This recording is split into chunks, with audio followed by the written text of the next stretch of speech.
Estamos começando aqui a live do PDF, a nossa live de atualização jurisprudencial do trabalho notável. Eu sou o professor Fabiano Coelho, juiz do trabalho há mais de 24 anos e há quase 2 anos, todos os domingos, eu faço essa live aqui com muita alegria para entregar para vocês alguns temas que eu separo na minha pesquisa semanal na jurisprudência do TST. Então, para fazer essa live foi elaborado um PDF. Esse PDF está publicado em QR Code aqui no nosso perfil do Instagram, e ao longo da live eu vou mandando também esse PDF para os grupos de WhatsApp e de Telegram também, para vocês terem acesso mais facilitado.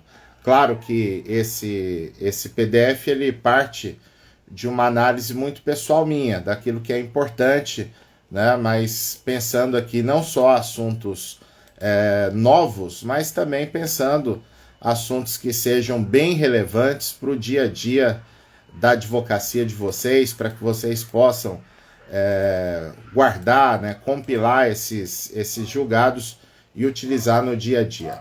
Eu vou abrir aqui no meu computador a live pelo Instagram Web. Então, em razão disso, se houver alguma pergunta que vocês queiram formular, por favor, vocês façam no próprio chat da live. Escreva pergunta em letra maiúscula, porque aí eu consigo identificar melhor. Aqui, geralmente nessa live, como o foco maior aqui são as decisões que eu separei, né? Geralmente eu não consigo responder todas as perguntas, né? Mas eu gravo o chat da live e a gente vai tentando responder ou no privado ou com novos conteúdos, né? Alguma pergunta que porventura eu não tenha conseguido responder para vocês. Mas bora lá, que hoje eu separei 13 decisões para a gente vencer hoje. Eu acredito que essa live vai demorar 1h20, né? Até às 11h30 a gente termina, mas para que a gente possa comentar todos os assuntos. A live está sendo transmitida simultaneamente no YouTube e no Instagram. Então, quem quiser fazer pergunta no YouTube, mesmo procedimento, escreva pergunta em letra maiúscula e, na medida do possível, eu vou passando nas duas plataformas aqui para poder responder as perguntas de vocês. Nós já estamos com quase 50 pessoas aqui no YouTube e também com mais de 60 pessoas no Instagram. Bora lá começar a nossa saga semanal aqui, com muito conteúdo para vocês. Esse é o 18º informativo que eu preparo no ano de 2022, né?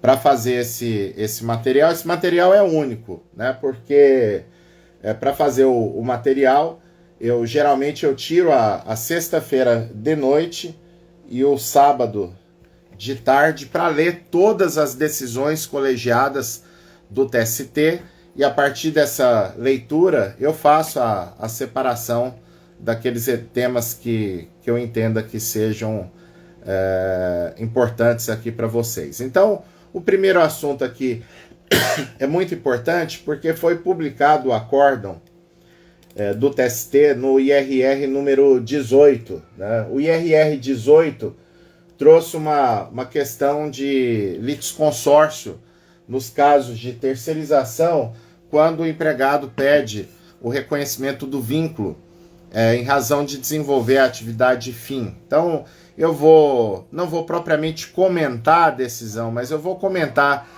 que foi a situação que gerou a decisão, para que a gente possa mencionar aqui qual foi a decisão do TST a respeito, por maioria.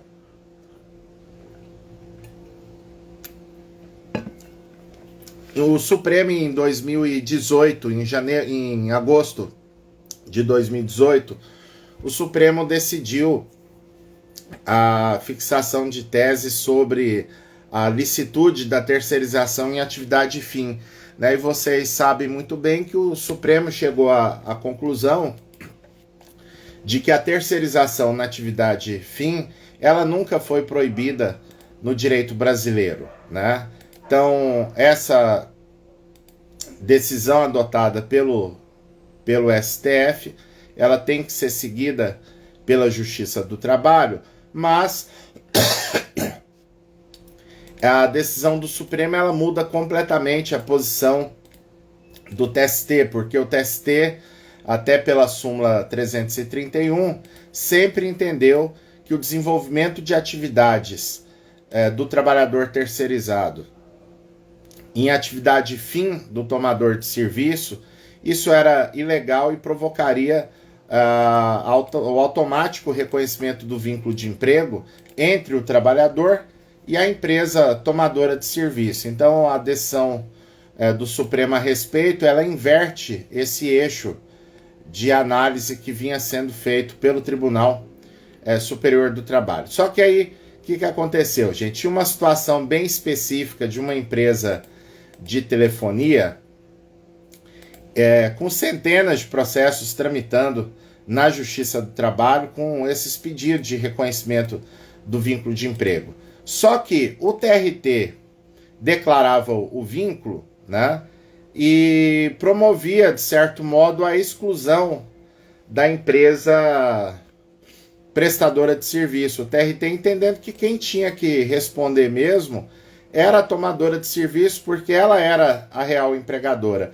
Só que, ainda que houvesse esse tipo de decisão por parte do TRT, nessa empresa específica de telefonia, a tomadora de serviço não fazia o recurso de revista. Quem fazia o recurso de revista era a empresa prestadora de serviço.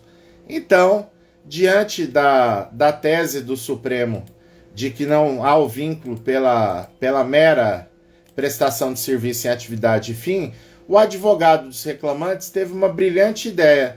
Falou, olha, já que o recurso,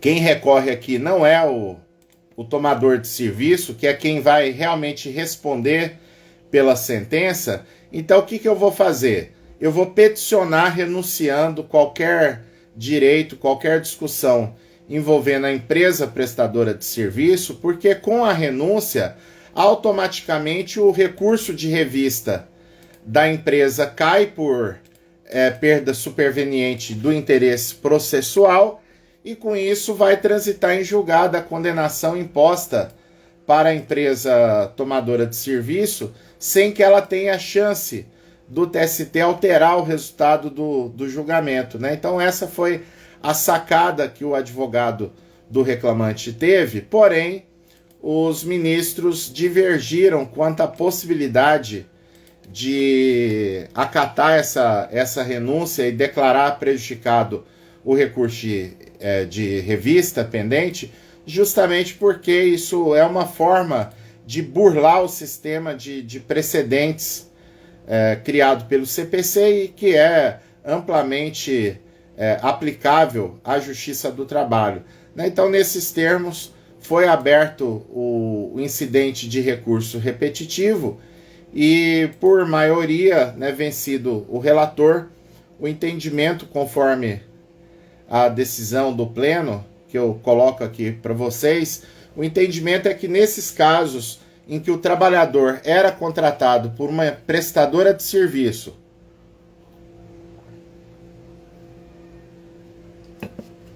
e ele pretende o vínculo com a tomadora de serviço, o TST entendeu que o litisconsórcio é necessário. Então, menciona aqui, olha só a tese. Vou ler aqui para vocês. Quem está no YouTube, acompanha aqui na tela. Nos casos de lides decorrentes da alegação de fraude, sob o fundamento de ilicitude da terceirização de atividade fim, o litisconsórcio passivo é necessário e unitário. Necessário porque é manifesto o interesse jurídico da empresa de terceirização em compor essas lides e defender seus interesses e posições, entre os quais a validade dos contratos de prestação de serviços terceirizados e, por conseguinte, dos próprios contratos de trabalho celebrados. É unitário porque o juiz terá que resolver a lide de maneira uniforme para ambas as empresas, pois inscindíveis para efeito de análise de sua validade jurídica os vínculos materiais constituídos entre atores da relação triangular de terceirização. Então, afirma-se aqui que o litisconsórcio é unitário, é necessário e, por isso, não é possível processar apenas uma das empresas ou manter alguma das empresas no processo. Item 2. A renúncia à pretensão formulada na ação não depende de anuência da parte contrária e pode ser requerida a qualquer tempo e grau de jurisdição. Cumpre apenas ao magistrado averiguar se o advogado signatário da renúncia possui poderes para tanto e se o objeto envolve direitos disponíveis. É plenamente possível o pedido de homologação, ressalvando-se, porém, ao magistrado o exame da situação concreta, quando necessário preservar, por isonomia e segurança jurídica, os efeitos das decisões vinculantes e obrigatórias proferidas pelos órgãos do Poder Judiciário, afastando-se manobras processuais lesivas ao postulado da boa-fé processual. Depois da homologação, parte autora não poderá deduzir pretensão contra qualquer das empresas e prestadora contratada e tomadora contratante com suporte na ilicitude da terceirização da atividade fim.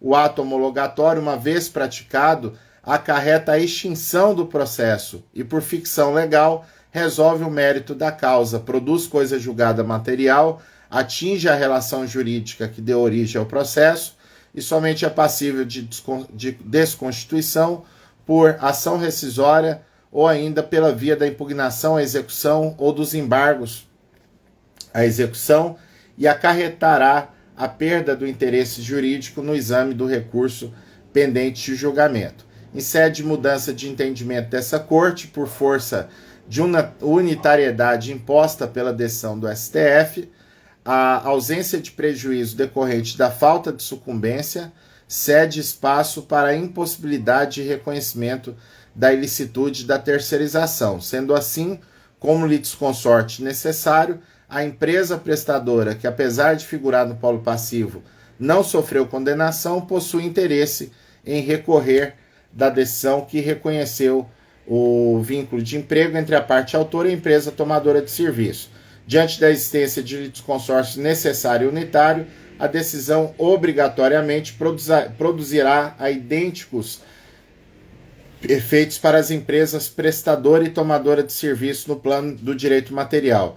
A decisão em sede de retratação, mesmo quando apenas uma das reclamadas interpõe o recurso extraordinário, alcançará os litisconsortes de maneira idêntica. Então, na prática, essa tese acaba sendo pior para o reclamante, porque o entendimento é que se renunciar o direito em relação a um dos litisconsortes, como se trata de um litisconsórcio unitário, a desistência alcança, a renúncia, né, alcança os dois, né, e prejudicaria mesmo uma sentença favorável ao reclamante que esteja dentro do processo. Mas fica aí apenas a dica, né, que havendo situação de invocação de ilicitude da terceirização,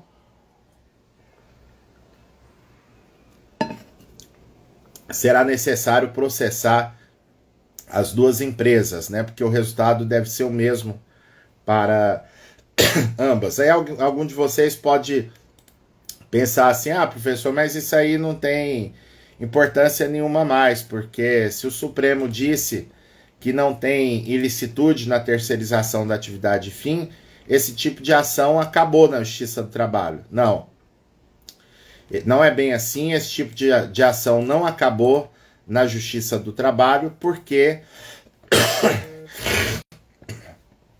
ainda que não pacificada a matéria, há uma forte tendência no âmbito do TST de estabelecer distinguishing quando o pedido de vínculo de emprego não decorre da mera ilicitude da terceirização na atividade fim, mas, pelo contrário, o reclamante faz prova contundente, prova específica, de que ele trabalhou de forma subordinada e com pessoalidade a tomadora de serviço. Se essa for a situação, cabe alegar a ilicitude da terceirização e pleitear o vínculo diretamente com o tomador de serviço. Repito, não é um vínculo por ilicitude de terceirização apenas por terceirizar a atividade fim da empresa, mas é porque, no caso concreto, teria sido constatado que o reclamante estava subordinado, trabalhava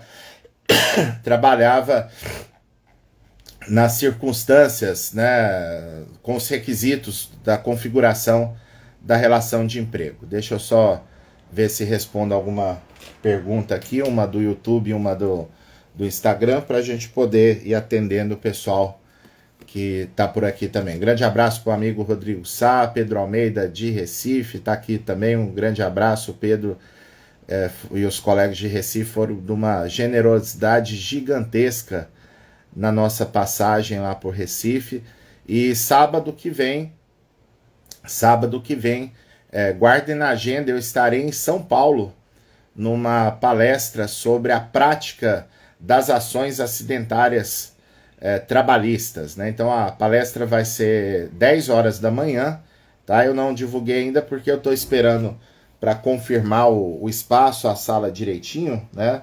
Mas essa palestra certamente será no mini auditório da ASP, no centro de São Paulo, tá? Então fica o convite desde já para todo mundo. Aí na terça-feira eu vou divulgar e passar uma listinha também, porque aí a gente vai... A palestra é das 10 às 11h30 e vamos ver se a gente consegue reunir quem puder para a gente almoçar depois, fazer uma confraternização também dos notáveis paulistanos. O Guilherme Barros deixou uma pergunta aqui. A empresa interpôs RO sem juntar o preparo no último dia do prazo. 3 horas após o protocolo, juntou as guias e o juiz denegou o segmento. O que acha dessa atitude? Olha só, Guilherme, as custas e o depósito recursal devem ser recolhidos e comprovados no prazo alusivo ao recurso.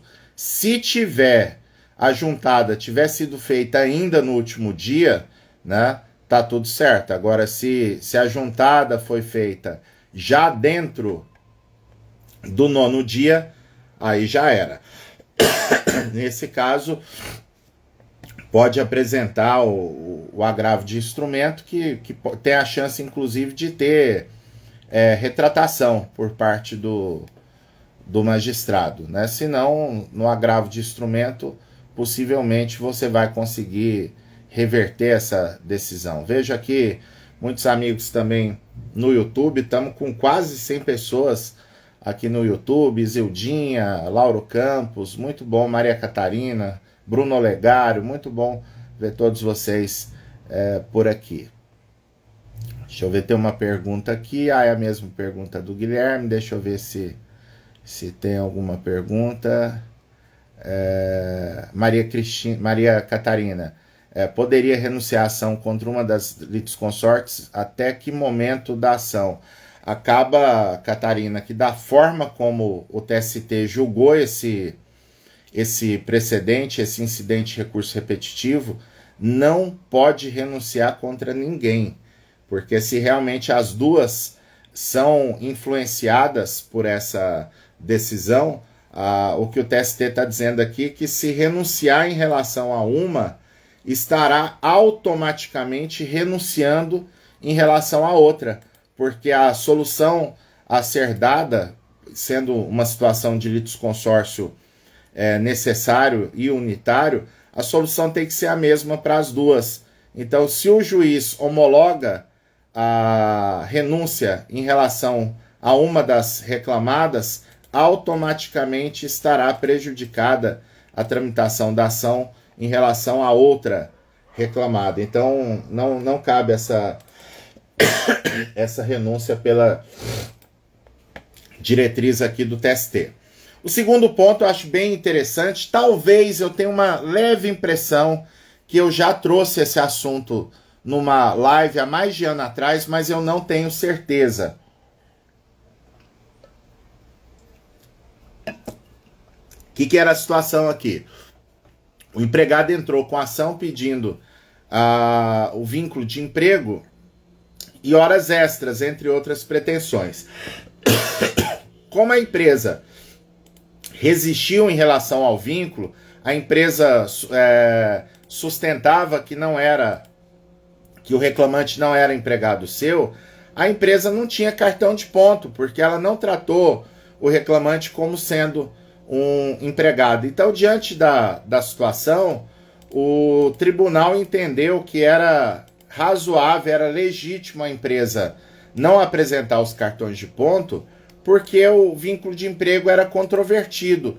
E assim sendo, o tribunal impôs ao reclamante o ônus de fazer a prova das horas extras alegadas na petição inicial. Mas aí vem o TST aqui no precedente que eu trago para vocês, e o TST reforma a decisão, né? É uma decisão importante, decisão da SDI, inclusive, e basicamente por essa decisão, a SDI afirma que o empregador não pode ser premiado pelo fato dele não ter anotado a carteira do reclamante, né? Se o reclamante era empregado, a decisão que declara o vínculo não é uma decisão constitutiva, né? O vínculo de emprego, ele não nasce da decisão judicial que o reconheceu. O vínculo de emprego, ele nasce da própria prestação de serviço nas condições estabelecidas na legislação para a configuração da relação de emprego. Então, impor o ônus de prova, pensar que a empresa que não anota a carteira do empregado não vai deter o ônus de prova porque ela não tinha cartão de ponto, isso é premiar o próprio descumprimento da legislação trabalhista. Então aqui a SDI coloca a situação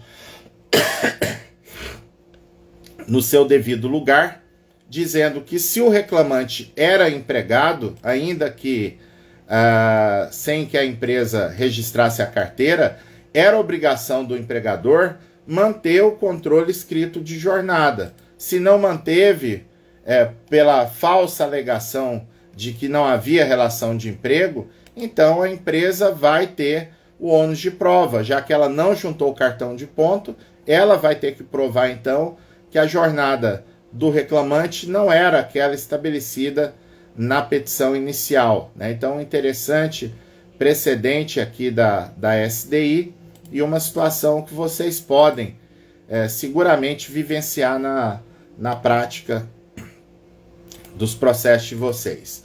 Vamos para o terceiro ponto aqui da nossa live. A questão aqui é o seguinte, até perguntaram isso na live ontem, minha e do Antônio Humberto, né? O juiz da execução resolve redirecionar a execução contra outros sócios sem fazer o IDPJ, né? No caso aqui, era a situação de desconsideração inversa da personalidade jurídica. Então, de modo que o sócio sendo executado, eu teria que fazer o IDPJ inverso para executar a empresa da qual essa pessoa era sócio, né? Então, nesse sentido, se eu redireciono a execução, faço a desconsideração sem o incidente que é determinado em lei, né? Sem o IDPJ, essa situação excepcionalmente comportaria mandado de segurança, tá, gente? Caberia agravo de petição, sem dúvida, caberia agravo de petição, só que o problema do agravo de petição é que você precisaria fazer, em tese, né? Você teria que fazer a garantia do juízo para poder embargar a execução. Agora, no mandado de segurança, eu não preciso nada disso, né? Então, o TST vem entendendo que esse tipo de situação é arbitrária, é abusiva, né, redirecionar a execução sem fazer o IDPJ, e por isso é uma das situações em que o TST vem relativizando os rigores da OJ 92. A OJ 92 é aquela que indica que não cabe mandado de segurança sempre que tiver a possibilidade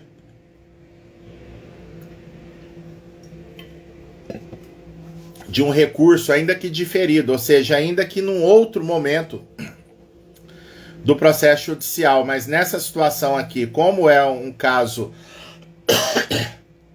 bem abusivo, né, um caso que há uma violação gritante do devido processo legal, o TST entende que o ônus processual imposto à parte justifica a autorização do mandado de segurança. Vejo uma pergunta aqui, um grande abraço para a Alessandra Oliveira, está sempre com a gente aqui, uma notável, e a Alessandra pergunta se cabe a D da decisão que denegou o AIRR em recurso de revista por ausência de transcendência.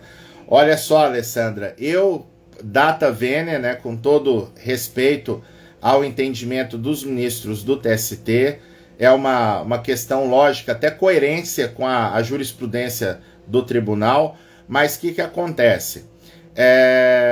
Se a decisão colegiada nega a transcendência, essa decisão não comporta nenhum recurso no âmbito do Tribunal Superior do Trabalho. Então, em tese, só caberia o recurso extraordinário. Agora, eu particularmente entendo, Alessandro, isso é uma posição minha, que caberia embargos de declaração, porque, embora os embargos de declaração constituam uma modalidade recursal, eles têm mais um sentido de complemento, de integração da decisão do que propriamente uma impugnação, né? Mas ainda assim o TST não faz distinção. O TST vem decidindo simplesmente para dizer que se o ED é uma modalidade recursal, não cabe ED contra o acórdão que declara a inexistência de transcendência, seja no julgamento do recurso de revista, seja no julgamento do agravo de instrumento no recurso de revista. O TST vem apontando de forma radical que essa decisão ela é irrecorrível no âmbito do TST e, se é assim, não poderia comportar embargos de declaração por se tratar, repito, de um recurso reconhecido no nosso sistema processual. Então acaba que hoje não consegue, viu, Alessandra? Se fizer o ED hoje, o TST não vai conhecer desse ED, entendendo que é incabível a apresentação de embargo de declaração nessa condição. Deixa eu só dar um pulinho aqui no YouTube também. Nós estamos com quase 120 pessoas. É o recorde de público na live do PDF aqui no YouTube, né? Eu fico muito feliz com a presença de todos e faço um agradecimento especial para os colegas que aproveitam a presença aqui na live e já clica aí no quadradinho vermelho para se inscrever no canal, porque assim, toda vez que a gente entrar com uma live ao vivo, o YouTube dispara uma notificação para te avisar. Com isso, a gente está com quase 23 mil inscritos aqui no canal do YouTube. Muito legal. O Alan Narciso faz uma pergunta interessante, né? É interessante pedir em audiência a aplicação da súmula 338 ou não há necessidade? Olha só, Alan, eu tenho comigo que, em geral, a súmula 338 ela estabelece uma regra de distribuição do ônus da prova e por isso não precisaria, tá? Não precisaria pedir o juiz para aplicar a súmula 338. Porém, há situações da súmula, em especial naquela hipótese dos cartões de ponto com registros rígidos de horário, lá na súmula 338, fala que isso é causa de inversão do ônus da prova. E por isso, Alan, eu sugeriria que, se for na dúvida, se você tiver em dúvida se é caso de inversão ou de distribuição do ônus da prova, seria interessante pedir para o juiz, né, que se pronuncie, né, ó, excelência, eu vou requerer a aplicação da súmula 338 para que esse magistrado delibere desde já que o ônus da prova quanto à jornada é da empresa, né? E não se acanhe, Alan, se o juiz ficar emburrado, se o juiz falar que não precisa, que isso já está na súmula, né? Mas é importante você, se tiver dúvida, já formular a pretensão desse tipo para evitar qualquer tipo de problema. Vamos voltar aqui para o nosso quarto ponto da live. São 13 ao todo, como eu disse no começo. Acho que até 11h30 a gente termina.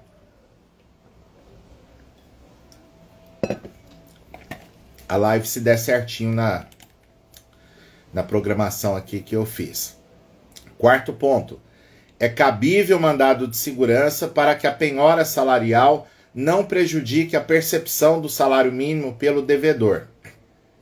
Eu já trouxe essa questão em live anterior. O fato aqui é que o Tribunal Superior do Trabalho, ao mesmo tempo, ele afirma que a partir do Código de Processo Civil de 2015 é possível fazer a penhora salarial para quitar um débito trabalhista, porém, num determinado momento, a jurisprudência do TST passou a fazer uma ressalva de que eu não posso promover a penhora quando o devedor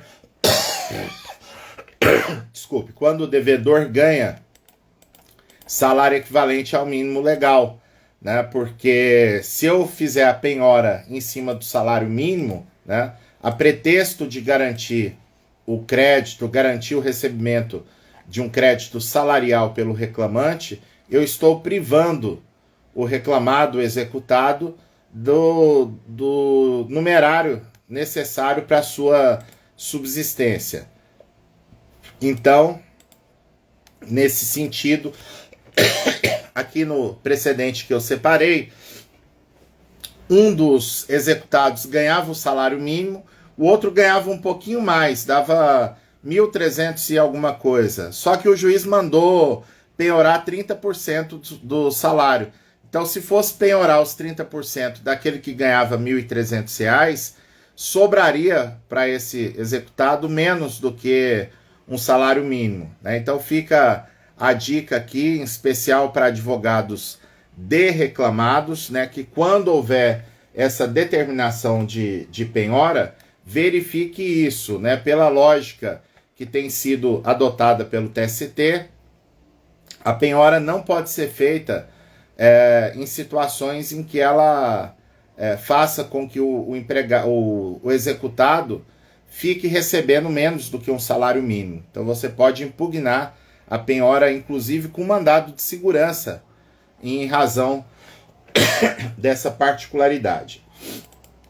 O quinto ponto que eu trago aqui é sobre substituição processual, né? Então é uma matéria já bem consolidada no TST, mas eu trouxe como reforço porque eu tenho visto decisões em que os juízes negam a legitimidade do sindicato para atuar como substituto processual, né? Qual é o equívoco que eu tenho percebido, a meu sentir, por parte dos magistrados? É porque lá no Código de Defesa do Consumidor tem uma menção lá de que a entidade civil ela pode agir como na condição de substituto processual, defendendo direitos e interesses difusos, coletivos ou individuais homogêneos. E aí a dúvida que acaba provocando aqui, né, no âmbito trabalhista é que há quem entenda que o sindicato só pode atuar quando o interesse em jogo for um interesse individual homogêneo, né? Ou seja, um interesse que se replica para diversos integrantes da categoria. Agora, se for um interesse meramente individual, que não tem esse caráter de homogeneidade, há juízes que entendem que não cabe a substituição processual. No entanto, o Tribunal Superior do Trabalho aqui, nessa decisão que eu estou trazendo no PDF, né, no informativo dessa semana, o TST lembra que a Constituição fala que o sindicato defende interesses individuais dos integrantes da categoria. A Constituição, até por ser anterior ao CDC, a Constituição não faz essa distinção de interesse individual puro, interesse individual homogêneo. Então, todo tipo de interesse, ainda que meramente individual, ainda que não tenha homogeneidade, é passível de ser objeto de substituição processual. E assim chegou ao ponto de que o TST aceita a substituição processual de um único empregado, né? Justamente porque o sindicato pode defender em juízo interesses que sejam realmente individuais.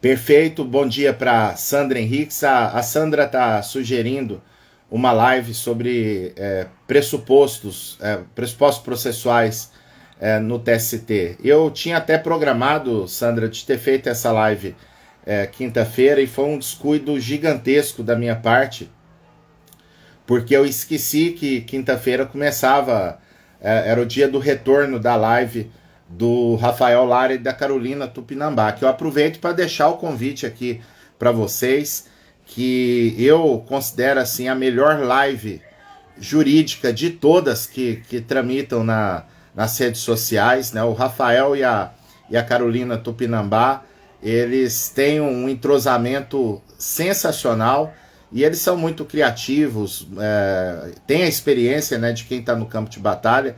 Então toda quinta-feira vai ter a live, já começou quinta-feira passada, tá gravada aqui na bio para quem perdeu.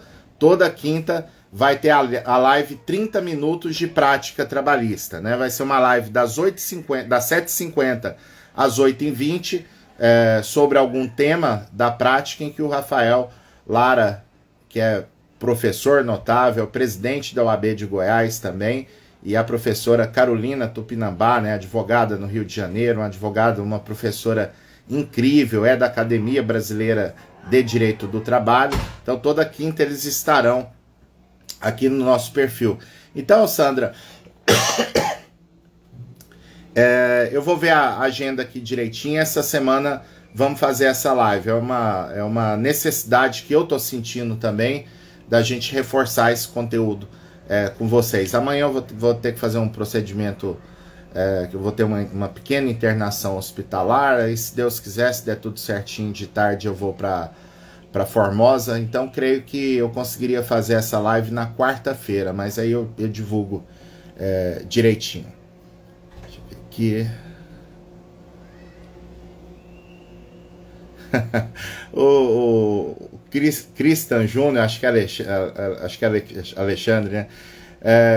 Faz um comentário aqui: como terceirizar atividade fim sem subordinação direta. Isso é muito difícil, né, Cristian? Acho que isso aí nem o Supremo não respondeu na decisão. Deixa eu ver aqui. A Carol fez uma pergunta, eu vou ter que ler de novo a pergunta aqui, que eu não entendi. Se quiser fazer a pergunta de novo, Carol, porque eu não entendi. Deixa eu ver aqui. A Elisângela tá lembrando a programação dia...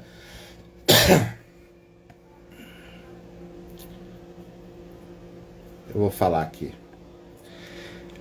Retomando aqui o nosso arquivo, o sexto ponto que eu trouxe é que a pretensão de retificação do PPP é imprescritível, né? O PPP é o perfil profissiográfico profissional, né? Um documento imprescindível para o trabalhador que pretenda depois fazer contagem especial do tempo de serviço quando ele trabalhou em atividade insalubre, né? Então é um tema muito empolgante. Inclusive eu deixo o convite aqui Tem o link de inscrições no PDF, mas no dia 23, no dia 21 eu estarei em São Paulo, como eu comentei aqui, numa palestra de acidente de trabalho. Na segunda-feira, dia 23, eu estarei na OAB de São Bernardo do Campo, né, a convite dos colegas da subseção, em especial o amigo Ícaro Rossi, e a minha palestra lá na OAB de São Bernardo do Campo é sobre a retificação do PPP na Justiça do Trabalho. Vai ser uma palestra bem prática, quando é que cabe a retificação, como é que eu faço o pedido, enfim, vários aspectos práticos desse tipo de demanda. E à noite, no dia 23, eu estarei em Jundiaí palestrando sobre recurso de revista, tá? Vou estar lá com a Elisângela Sá, a Regiane Musselli, vários amigos lá da região de Jundiaí também. Então fica o convite para as 3 palestras desse próximo final de semana em São Paulo. E deixo o convite também, desde já, para vocês colocarem nas agendas, no dia 3 de junho, é uma sexta-feira também, né? É a volta do quarteto em apresentações públicas, né? O quarteto trabalhista, a gente chegou a encerrar as atividades, retomamos para preparar a terceira edição do Manual Prático das Audiências Trabalhistas.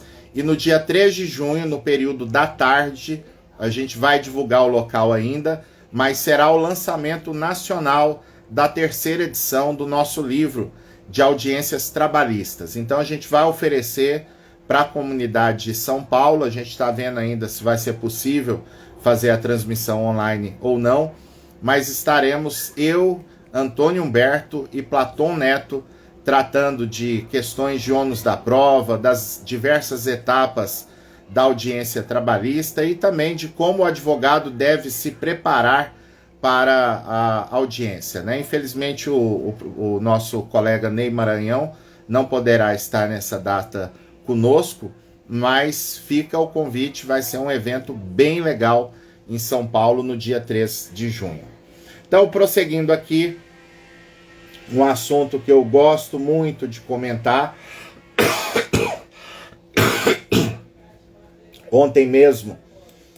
Ontem eu entreguei uma aula que, modéstia à parte, a aula foi muito legal, eu gostei bastante. Eu sou muito crítico, gente, das minhas próprias aulas, mas dia que eu dou uma aula assim, muito acima da minha média, eu passo aquele dia, aquele final de semana realmente muito feliz, né? E ontem eu achei que a minha aula, como bônus lá do curso do professor Sebastião Geraldo de Oliveira, modéstia à parte, a aula foi massa. Foi uma aula de recurso de revista em matéria de acidente de trabalho e a gente convidou também os alunos do Seja Expert em recurso de revista para assistir essa aula.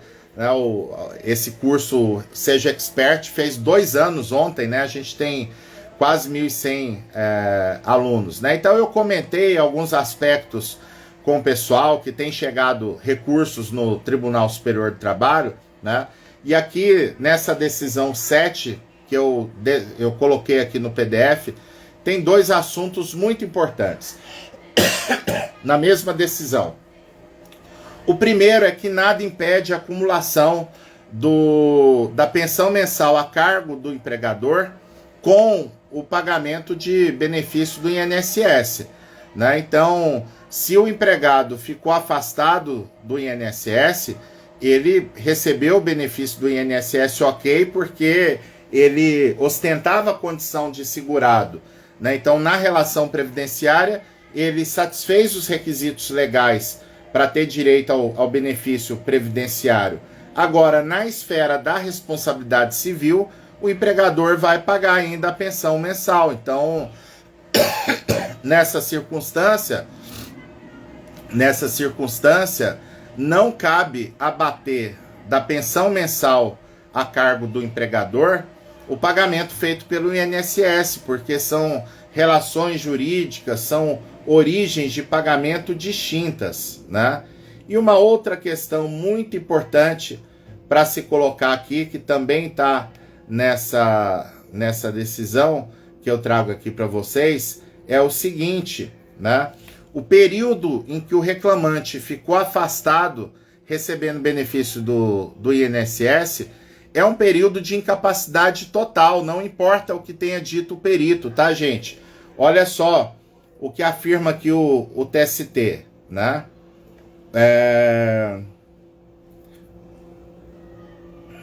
Pontuou a corte de origem que, em caso da empregada encontrar-se em tratamento, não é possível a aferição da perda da capacidade laborativa. E aí vem o TST e diz o seguinte: considera-se que a incapacidade é total nos períodos em que há a percepção Desculpe, me perdi aqui. Nos períodos em que há o afastamento da atividade laboral para tratamento de saúde, de modo que há o direito à percepção de pensão mensal do referido período no importe de 100% da última remuneração que antecedeu o afastamento, incluídos o 13º salário e as férias acrescidas do terço constitucional. Então, pessoal, enquanto o trabalhador estiver percebendo o benefício previdenciário, ele tiver de auxílio doença, naquele período a incapacidade dele é total e por isso a pensão deve corresponder a 100% da sua remuneração, né? É o que o professor Sebastião Geraldo, ontem eu lembrava isso com os nossos alunos, a gente está entregando um bônus do curso de acidente de trabalho. O professor Rafael Miziari, inclusive, teve com a gente na sexta-feira. Nessa semana tem aula do Antônio Humberto, tem aula minha nesse bônus, que são aulas bem práticas, aplicando o conteúdo que já é muito prático também, que o professor Sebastião entrega nas aulas regulares do curso, né? Então eu lembrava os colegas que o professor Sebastião Geraldo ele faz uma classificação da incapacidade que não poderia, uma classificação tão simples, que não poderia gerar equívocos por parte dos tribunais. Porque o Sebastião Geraldo diz o seguinte, que a incapacidade ela pode ser total ou parcial, né? Total quando o trabalhador não tiver nenhuma condição de desenvolver atividade laborativa. Parcial quando ele teve parte da sua capacidade laborativa, né, prejudicada em razão do acidente. Se a pessoa está em benefício previdenciário, a incapacidade dela é total, é absoluta, né? Então, por isso, nesse período, será de 100%.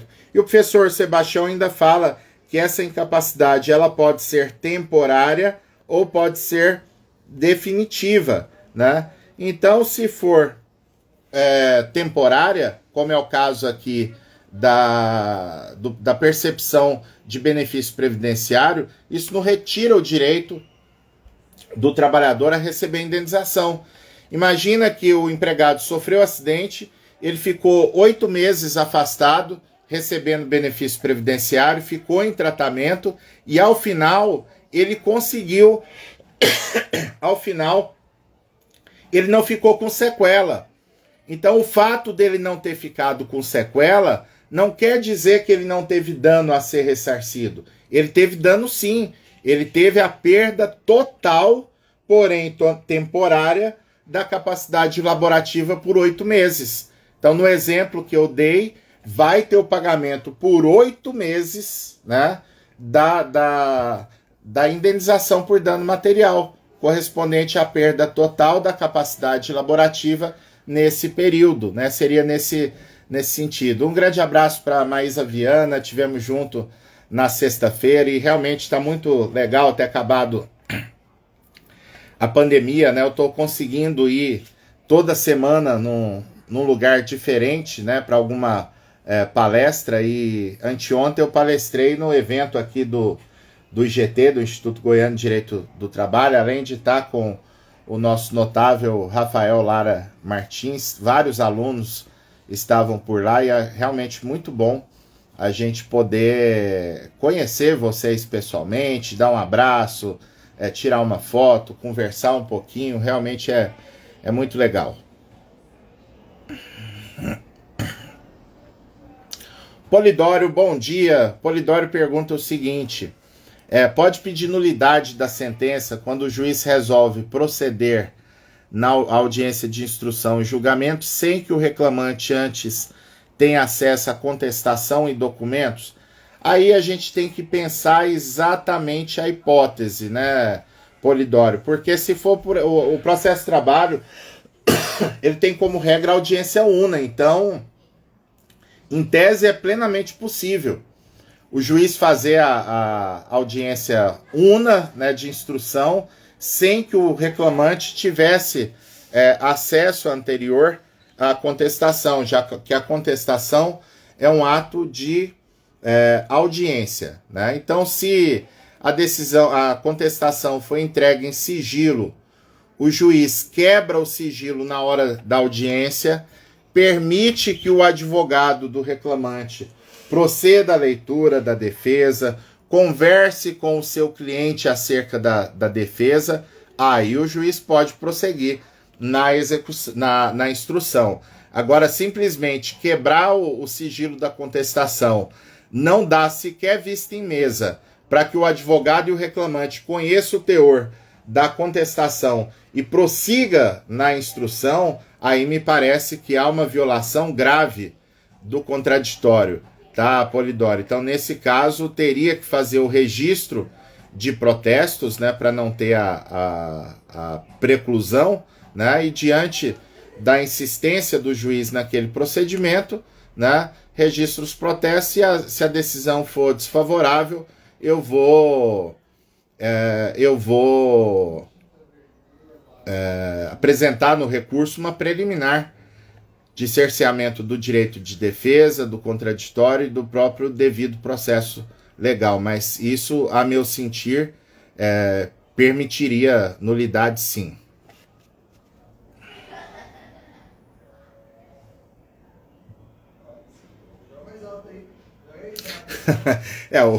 Eu mencionei aqui da questão do mandado de segurança. A questão é legal, né, Cristian? Aqui o que ocorre é que a lei impõe que haja a IDPJ. Não é simplesmente avisar e dar oportunidade do sócio ocultar o patrimônio. Se houver motivo plausível, né, pode ser requerido, e isso está na própria CLT, né, a possibilidade de você bloquear os bens do sócio antes que ele saiba até mesmo da existência, da abertura do IDPJ, né? Seria uma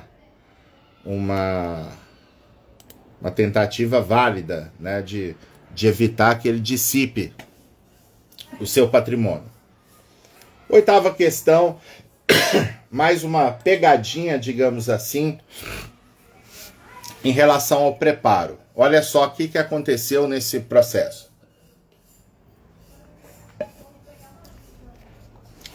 O Tribunal Superior de Trabalho, num primeiro recurso de revista, o tribunal reconheceu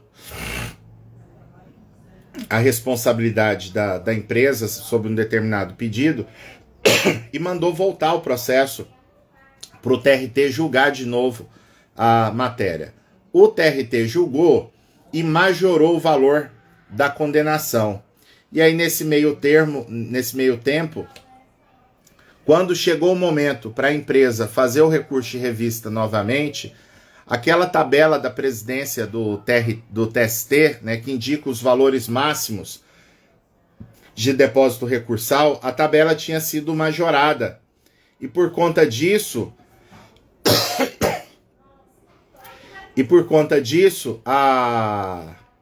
o valor das custas e do depósito recursal foram objeto também de majoração, né? Deixa eu só ver aqui. Deixa eu ver. Isso. Então, o que aconteceu aqui, né? A empresa fez o recurso de revista, já tinha um depósito recursal referente ao primeiro depósito, né, que tinha sido feito uns 2 anos antes, né? Mas para o recurso de revista agora, a empresa não apresentou nenhuma guia de depósito recursal. Então a dúvida que surgiu aqui é se, como já tinha um depósito anterior no processo, a dúvida é, a situação aqui é só de mandar a empresa complementar o valor, né, já que ela teria que depositar por volta de 20 mil aqui, e o depósito estava tipo 15 mil reais, né? Ou se nesse caso eu tenho que considerar que precisaria de um novo depósito recursal, né? A diferença é que se eu pensar que é um novo depósito recursal, não cabe complementação do depósito na forma da OJ 140. Se eu entender que que o depósito já está no processo, que precisa fazer uma mera complementação, o TST admite que se dê o prazo para que a reclamada proceda à complementação do depósito recursal.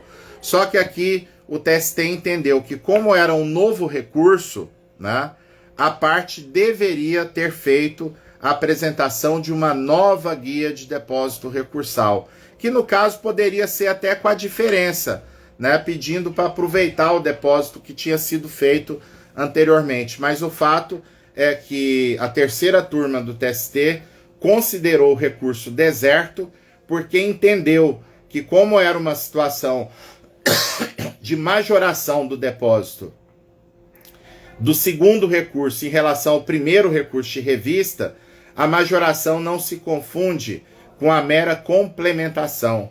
Quando eu estou falando de majoração, isso vale para as custas também, a parte é obrigada a fazer o novo recolhimento no prazo alusivo ao recurso, sob pena de considerar deserção, né? Então aqui fica essa lição, porque os ministros da terceira turma consideraram a existência de deserção porque não fez uma nova guia após o segundo acórdão do TRT. O nono ponto aqui eu trago uma questão só para mostrar para vocês que ainda tem polêmica no TST sobre o assunto, né? Eu trato do dano moral em razão da pernoite do caminhoneiro na cabine do veículo, né? Então, o motorista que dorme na cabine do veículo, ele fica numa situação de insegurança, né? Ele fica mais vulnerável e por isso discute-se se caberá indenização por danos morais nesse tipo de situação, né? O TST, pela terceira turma, entendeu que tem dano moral e que o dano moral é em ré ipsa nessa situação. Ou seja, o caminhoneiro não precisa provar qual foi o constrangimento que ele sofreu. O fato dele dormir na boleia do caminhão já é a ação causadora do dano moral, cabendo, portanto, a indenização. Só que eu deixo aqui uma decisão do mês passado, da 8ª turma do tribunal, relatada pela ministra Adelaide, dizendo que o dano moral nesse caso não é em ré ipsa.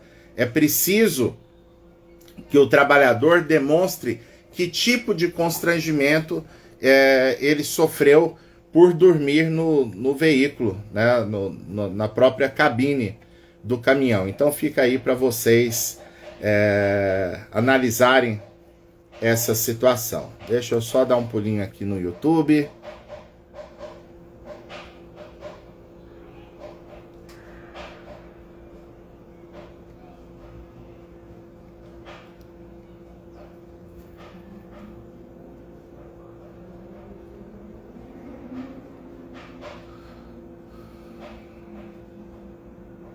Ótima pergunta da Michele Maia aqui no YouTube. Eu não lembro de onde é a Michele. Eu até faço a provocação, pessoal. Se vocês puderem, tanto no YouTube quanto no Instagram, comentarem, né, de que cidade vocês estão falando, porque eu gravo chats, eu gosto de saber de onde são as pessoas, né? E sexta-feira mesmo eu achei super legal, né, que eu fiz a a live com a Elaine De Genaro, que é advogada em Itararé, no interior de São Paulo.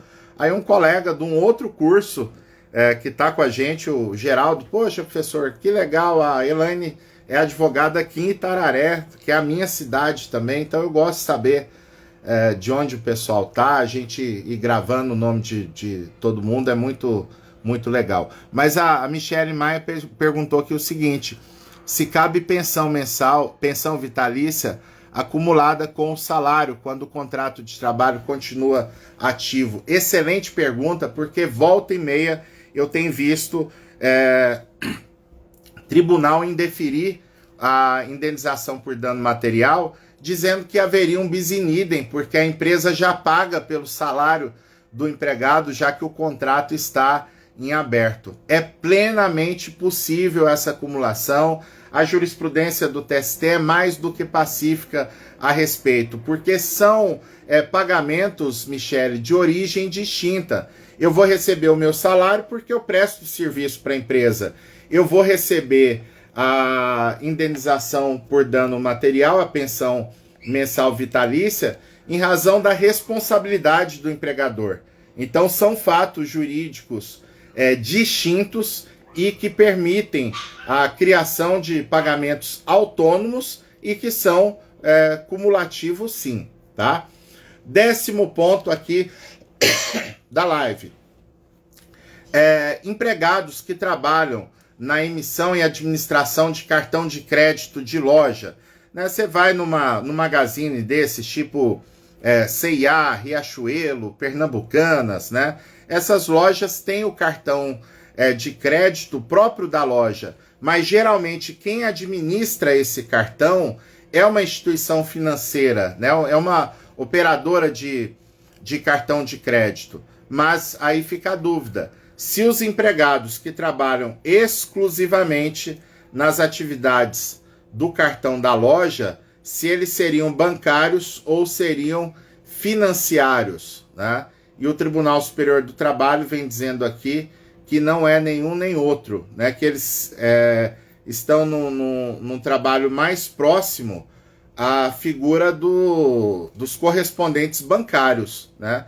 Que desenvolve atividades mais simples, que não teria como invocar o princípio da isonomia, porque esses empregados não trabalham na mesma condição em que se verifica o trabalho de empregados de banco ou mesmo de financeiras. A jurisprudência do TST é pacífica de não reconhecer a condição de bancário ou de financiário para esse pessoal.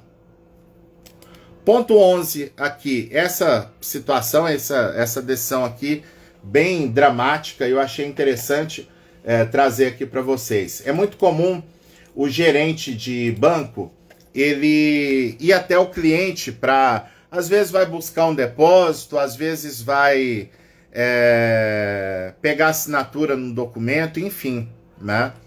Então aqui o que aconteceu é que, por determinação do banco, o gerente da agência foi até o endereço de um cliente para pegar assinatura num contrato de empréstimo que a pessoa tinha feito perante o banco, né? E num surto lá totalmente inusitado, o cliente brigou com o gerente, arrancou o revólver, deu um tiro que acertou na cabeça do gerente bancário e suicidou em seguida, né? Esse gerente, ele ainda teve a bênção de conseguir se recuperar com algumas sequelas, é verdade, mas a dúvida que ficou aqui é se esse ataque feito fora do estabelecimento do empregador, uma agressão feita por um cliente, se isso seria motivo de responsabilizar a empresa pelo acidente de trabalho, né? Então, nessa matéria aqui, o TST entendeu que a questão é de acidente de trabalho e é de responsabilidade objetiva, porque ao colocar o gerente bancário para se deslocar até o endereço do cliente, né, que a gente nunca sabe o que pode acontecer. A sexta turma do TST considerou que isso é uma situação de risco, que além da responsabilidade subjetiva, poderia cogitar aqui também a responsabilidade objetiva. A indenização foi de mais ou menos 100 vezes a remuneração do gerente, o que daria R$1.500.000. Foi uma situação anterior à reforma trabalhista e por isso não cabia discussão de aplicar os limites da reforma trabalhista a respeito dessa questão. 12º ponto, olha que interessante, gente. Duas empresas fizeram um acordo extrajudicial e pediram homologação na Justiça do Trabalho. Isso às vezes acontece numa representação comercial, né, em que o representante comercial ele tem uma empresa para poder desenvolver a sua atividade. Então aqui o Tribunal Superior do Trabalho entendeu que a Justiça do Trabalho é incompetente para homologar esse tipo de avença. Como é uma avença entre empresas, entre pessoas jurídicas, não há uma relação de trabalho que justifique a intervenção da Justiça do Trabalho nesse tipo de matéria. Então fica a dica, se vocês tiverem que preparar um acordo extrajudicial entre duas empresas, vai homologar lá na Justiça Comum, que na Justiça do Trabalho não haveria competência para esse tipo de matéria. E para a gente fechar aqui, né, uma decisão do TST dizendo que não é possível prosseguir com os atos da execução se a reclamada estiver em recuperação judicial, ainda que a penhora ou depósito recursal que foi apresentado pela empresa for anterior à aprovação do plano de recuperação judicial.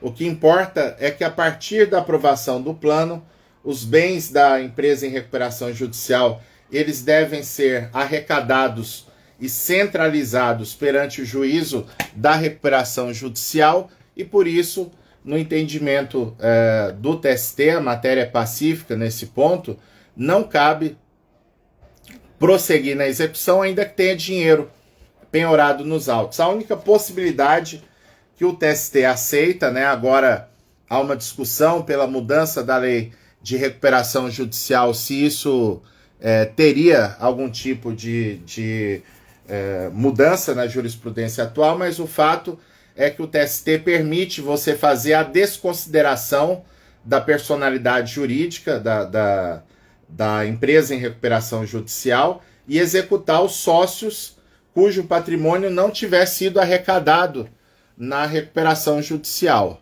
né? Então isso seria possível.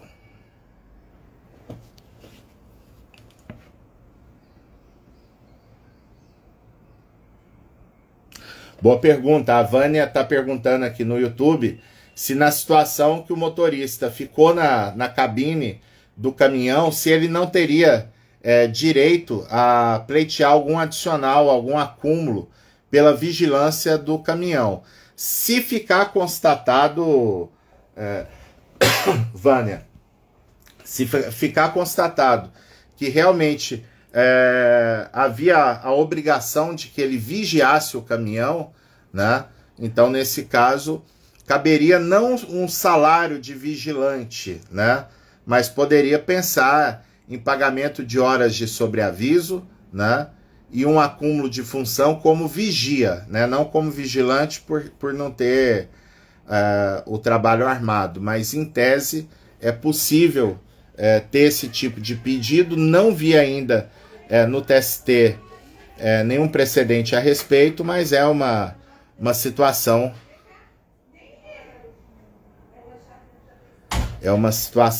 bem interessante. Deixa eu só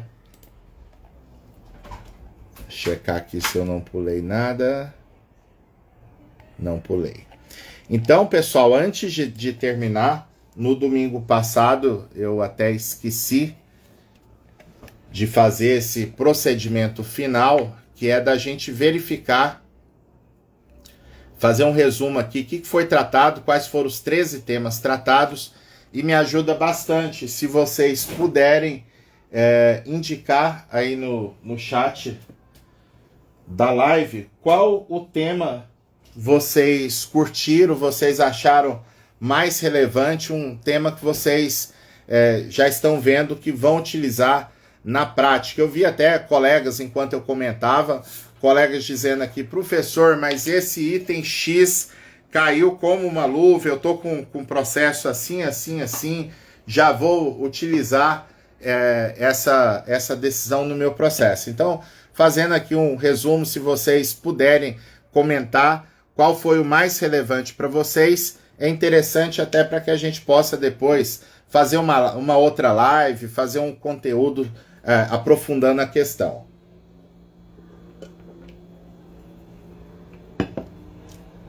Então, o primeiro tópico foi a decisão do TST de que o litisconsórcio entre tomador de serviço e prestadora de serviço é unitário e necessário quando o reclamante pede o vínculo com a tomadora de serviço. Tá? A segunda decisão que eu tratei aqui foi da aplicação da súmula 338 quando há controvérsias do vínculo de emprego, né? Ou seja, não é o fato da empresa não ter anotado a carteira do empregado que vai retirar dela a obrigação de juntar os cartões de ponto no processo. O terceiro, o redirecionamento da execução contra sócio sem fazer o IDPJ permite a apresentação de mandado de segurança, né? Então, mandado de segurança pela não realização do IDPJ como premissa de penhora de bens do sócio, ou mesmo nesse caso aqui era de desconsideração inversa. Quarto ponto, mandado de segurança para garantir que a penhora salarial não prejudique a percepção do salário mínimo pelo devedor, né? Então, um tema importante para o devedor manter a sua condição de subsistência, mesmo se tiver a penhora salarial. Quinto, legitimidade do sindicato para atuar como substituto processual em qualquer tipo de demanda, inclusive em situação de direitos individuais puros. Sexto ponto, a retificação do PPP é imprescritível, né, como é uma ação que se destina à prova perante a Previdência Social, não há prescrição no pedido de retificação do PPP, que é o perfil profissiográfico profissional. Sétimo ponto, durante o afastamento previdenciário, o dano material corresponde a 100% da remuneração do trabalhador, porque temporariamente ele está incapacitado de forma plena e essa indenização é cumulável com o benefício pago pelo INSS.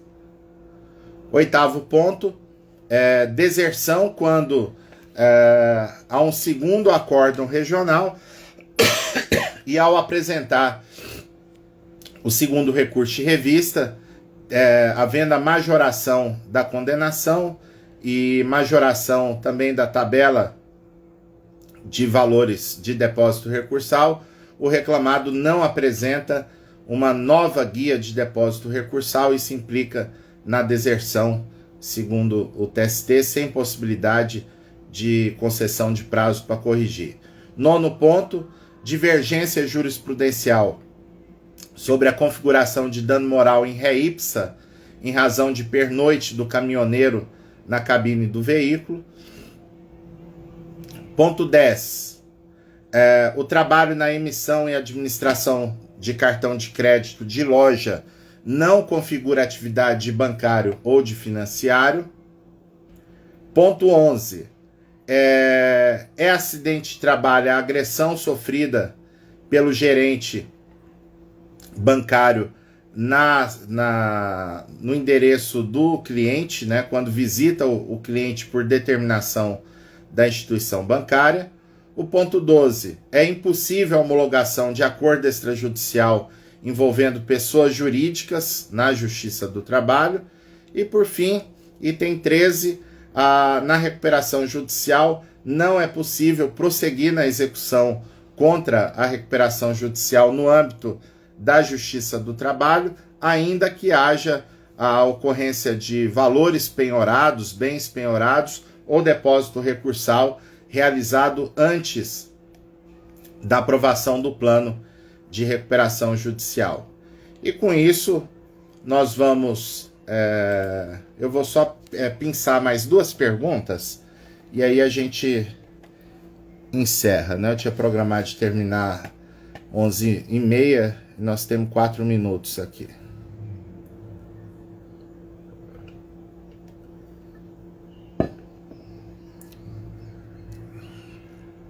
A Ana Carolina faz uma pergunta aqui muito boa, e eu diria que é até difícil de responder, viu, Ana? Porque a Ana pergunta o seguinte: não foi instaurado o incidente de desconsideração. Se a pessoa alega no agravo de petição a violação do devido processo legal, ainda assim haveria necessidade de garantia do juízo. Caberia aí a exceção de pré-executividade também. A exceção de pré-executividade seria uma boa saída, tá, Carolina? Para alegar que existe uma patente nulidade do procedimento de execução, porque não houve a prévia sentença no IDPJ responsabilizando aquela pessoa pela execução trabalhista. Porque o que acontece? Na pré-executividade eu posso impugnar sem garantir o juízo. Se o juiz fizer o IDPJ, cabe agravo de petição sem fazer a garantia do juízo. Mas, se for fazer agravo de petição depois de embargos à execução, não há essa previsão de dispensa da garantia do juízo. Eu até acredito, Ana, demais amigos que estão aqui, que a gente poderia, por interpretação, chegar à conclusão que se no IDPJ não tem a garantia do juízo, no recurso, no agravo de petição, em razão de não ter feito o IDPJ, seria possível cogitar a desnecessidade da garantia do juízo. Mas aqui seria uma tese a ser testada, porque não tem entendimento consolidado nesse sentido de que haja dispensa da garantia do juiz. Então a exceção pode ser um bom caminho, sim. O Rodrigo Elias pergunta aqui: qual o dispositivo legal que sustenta o RO quando o juiz nega a inversão da ordem da oitiva das partes e testemunhas? O ônus era todo da parte contrária. Aí o que acontece, Rodrigo? Não há nulidade porque o juiz não inverteu a ordem de depoimentos, porque é uma faculdade do juiz fazer essa inversão. O juiz vai fazer essa inversão por quê? Porque se o ônus é da empresa, eu vou coletar primeiro a prova da empresa, porque se a empresa não tiver prova, muito possivelmente o reclamante não vai querer apresentar as suas provas. Então isso não é um dever, tá, Rodrigo? Se o juiz não fizer essa inversão de ordem de depoimento, isso não implica em nulidade do processo, em nulidade da sentença, não vai ter como questionar no tribunal uma nulidade por essa circunstância, porque isso é uma faculdade do juiz para acelerar a instrução, né? Então, se é uma faculdade, não tem como pedir uma nulidade calcada nessa circunstância. Vamos aqui. Só no YouTube.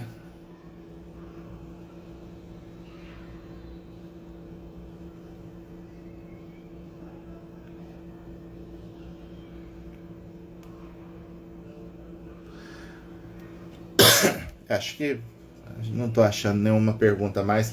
Vamos encerrar por aqui então, agradecendo a presença de todos vocês, desejando um domingo abençoado E lembrando que dia 28 nós temos a nossa imersão prática dos recursos trabalhistas, né? Várias pessoas têm feito contato dizendo que vão se deslocar de São Paulo, de Goiânia, de várias cidades, de Belém do Pará, para reunirmos todos lá na imersão presencial. Então é importante, se você quiser participar em Brasília, que faça a sua inscrição quanto antes, porque lá foi proposital isso, né? A gente escolheu um espaço que cabe 100 pessoas apenas, né? Até 120 apertando, né? Mas 100 pessoas seria o público ideal. Então, seria importante fazer a sua matrícula rapidamente. E também tem a possibilidade de você participar de forma presencial, né? Vai ter muito conteúdo no estilo de oficinas de embargo de declaração, recurso ordinário e também de recurso de revista, né? Então vai ser muito bom estar com os colegas, seja presencialmente em Brasília, seja no ambiente virtual, no dia 28 de maio. Tem o link na nossa bio para você fazer a sua inscrição. Vamos ficar por aqui então. Muito obrigado a todos que compareceram aqui, tanto no Instagram quanto no YouTube. Até a próxima, pessoal.